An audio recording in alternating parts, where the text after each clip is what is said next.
assistance or make payment. After a frustrating 20-minute wait, I finally tracked down someone who claimed they couldn't process the transaction at the register.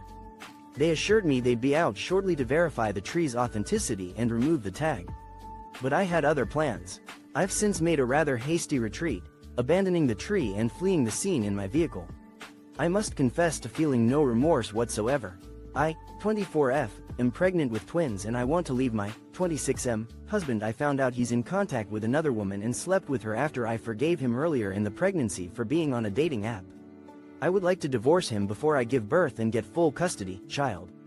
As I navigate the uncharted territory of pregnancy with twins, I'm grappling with a tumultuous decision: separating from my husband.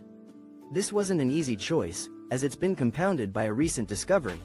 My husband has been in contact with another woman, and to make matters worse, he admitted to sleeping with her just a short while after I chose to forgive him for a previous infidelity.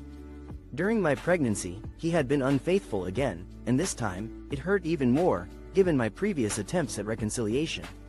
I had initially forgiven him for using dating apps, but it appears that was just a temporary reprieve from his wandering eye. Now, I'm considering ending our marriage before the twins' birth, with the ultimate goal of securing full custody and child support. Given my fragile emotional state, I'm hesitant to confront my husband about my desire for a divorce. I'm aware that this news could trigger a heated response from him, and I'd rather not engage in an argument that would only add to my stress during this already challenging time. My priority is maintaining a peaceful environment for the remainder of my pregnancy, allowing my lawyers to handle the complexities of our situation. Has anyone else been in a similar predicament, where they've had to AITA for refusing to babysit my nephew on my day off? Context: story happened in early 2020. I, F31, have a brother, 34, we're both no longer speaking to our parents.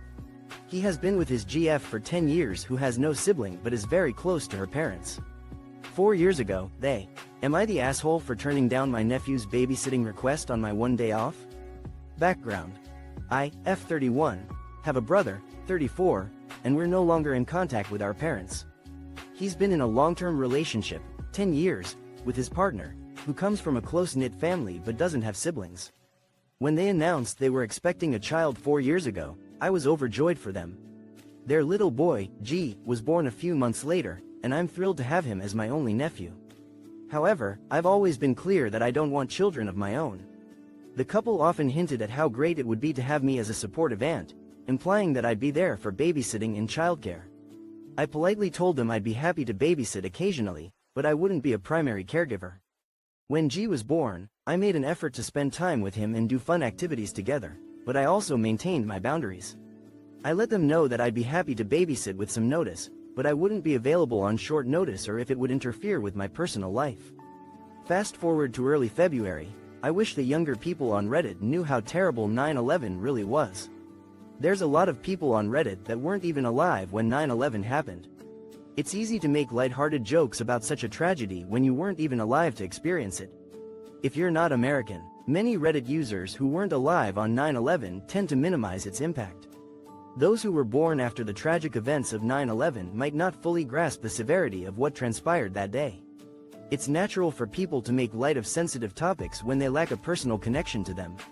While it's understandable that non-Americans may not fully comprehend the magnitude of the event, they can still attempt to put themselves in the shoes of those who lived through it.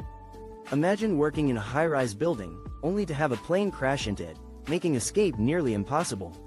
The options that remain are to burn to death, wait for the building to collapse, or take a desperate leap from a great height. As someone who experienced 9/11 firsthand, I can attest that it was an incredibly harrowing event. It's not just a historical footnote for many people, it's a painful memory that will stay with them forever. As the 20th anniversary of 9/11 approaches, I hope that those who lost their lives that day will never be forgotten. TLDR: many Reddit users who weren't alive on 9/11 tend to minimize its impact, but it's a painful memory for those who lived through it. You want to follow the lease to the letter of the law? Let's dance. So, about 10 years ago my husband and I were renting a house while we tried to buy a place. The landlord seemed so nice, and it was a great situation. When we found a place to buy, we gave him our forwarding. Tenants' rights. The lease is not a trivial matter. About a decade ago, my husband and I rented a house while we explored purchasing a property. Initially, our landlord seemed amiable, but the situation took an unexpected turn. After discovering our dream home and providing our forwarding information, it took approximately 2 months to receive our deposit back. The landlord had deducted an astonishing $400. The rental property had an enclosed porch with screens, rather than glass, and an unsightly outdoor carpet. We had to address the carpet issue due to our young children, so we installed a new remnant to cover the old one. Upon our departure, we removed the carpet and discarded it. However, the landlord disputed the $400 deduction, claiming we had breached the lease by having a dog and citing the state of the carpet as evidence. We refuted this claim, explaining that we never had a pet, and the carpet's condition was already subpar when we moved in. In response, we employed a strategy of malicious compliance, taking the landlord's demands to an absurd extent. If you insist on adhering to the lease, perhaps it's time to familiarize yourself with the relevant laws. Our state mandates that landlords return security deposits within 1 month. Want me to cover up my tattoos?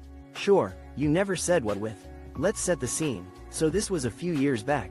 I have quite a few tattoos, basically all my chest, my upper back, top half sleeves and one on the inside of each forearm. About 15 centimeters across, and amp. LT. And amp. LT. These last two A. You want me to conceal my tattoos, no problem. But you never specified the method. Let's set the scene. This occurred a few years ago. I possess a significant number of tattoos, covering my chest, upper back, and both arms, with 2 additional designs on the inside of my forearms, approximately 15 centimeters in width, and amp. LT. And amp. LT. These last 2 are the starting point for this narrative.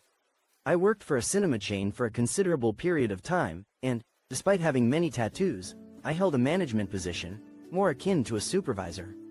The standard uniform consisted of a black shirt and trousers. Due to my larger frame and the sweltering temperature within the cinemas, I preferred wearing short-sleeved shirts. My site manager admired my tattoos and other unique characteristics. Conversely, my area manager did not share the same sentiment. When visiting the site, she would deliberately bypass my colleagues with full-sleeve tattoos and approach me directly. She would insist that I cover up my tattoos, stating that while they are not offensive, some individuals might not appreciate them. My tattoos are simply patterns, not objectionable designs. She notified me that I was required to wear long-sleeved shirts to conceal my tattoos, warning that I would face disciplinary action AITA for telling my dad that I'm not his replacement wife. My F16 mom passed away recently. My brother M14 and dad are so devastated by this tragic loss, and we are struggling. I've basically found myself handling all chores and work around the house. My brother is 2 TRA. Feeling overwhelmed and unappreciated, my 16-year-old mother passed away